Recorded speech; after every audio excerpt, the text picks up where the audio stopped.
নমস্কার। কবিগুরুর কবিতা বীরপুরুষ। মনে করো যেন বিদেশ ঘুরে মাকে নিয়ে যাচ্ছি অনেক দূরে। তুমি যাচ্ছ পালকিতে মা চড়ে, দরজা দুটো একটুকু ফাঁক করে।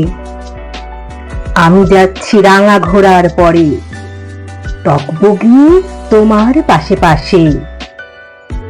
রাস্তা থেকেই ঘোড়ার খুঁড়ে খুঁড়ে রাঙা ধুলোয় মেঘ উড়িয়ে আসে। সন্ধে হলো, সূর্য নামে পাটে, এলেম যেন জোড়া দিঘির ঘাটে। ধুধু করে যেদিক পানে চাই, কোনোখানে জনমানব নাই। তুমি যেন আপন মনে তাই ভয় পেয়েছ, ভাবছ এলেম কোথা। আমি বলছি ভয় করো না মাগো, ওই দেখা যায় মরা নদীর সোঁতা। আমরা কোথায় যাচ্ছি কে তা জানে, অন্ধকারে দেখা যায় না ভালো। তুমি যেন বললে আমায় ডেকে, দিঘির ধারে ওই যে কিসের আলো। এমন সময় হারে রে রে রে রে, ওই যে কারা আসতেছে ডাকছে রে। তুমি ভয়ে পালকিতে এক কোণে ঠাকুর দেবতা স্মরণ করছো মনে।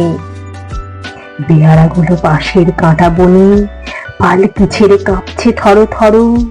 আমি যেন বলছি তোমায় ডেকে, আমি আছি, ভয় কেন মা করো।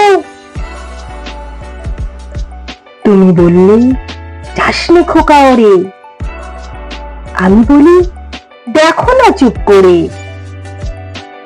ছুটিয়ে ঘোড়া গেলেম তাদের মাঝে, ঢাল তরোয়াল ঝমঝমিয়ে বাজে।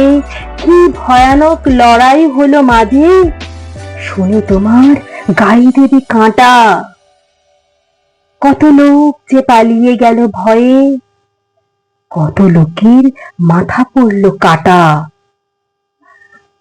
এত লোকের সঙ্গে লড়াই করে ভাবছো খোকা গেলই বুঝি মরে। আমি তখন রক্ত মেখে ঘেমে বলছি এসে, লড়াই গেছে থেমে। তুমি শুনি পালকি থেকে নেমে চুমু খেয়ে নিচ্ছ আমায় কোলে। বলছো ভাগ্যে খোকা সঙ্গে ছিল, কি দুর্দশাই হতো তা না হলে। রোজ কত কি ঘটে যাহা তাহা, এমন কেন সত্যি হয় না আহা। ঠিক যেন এক গল্প হতো তবে, শুনতো যারা অবাক হতো সবে।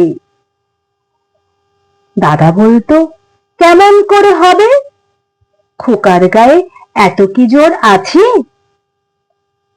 পাড়ার লোকে সবাই শুনতো বলে, ভাগ্যে খোকা ছিল মায়ের সনে।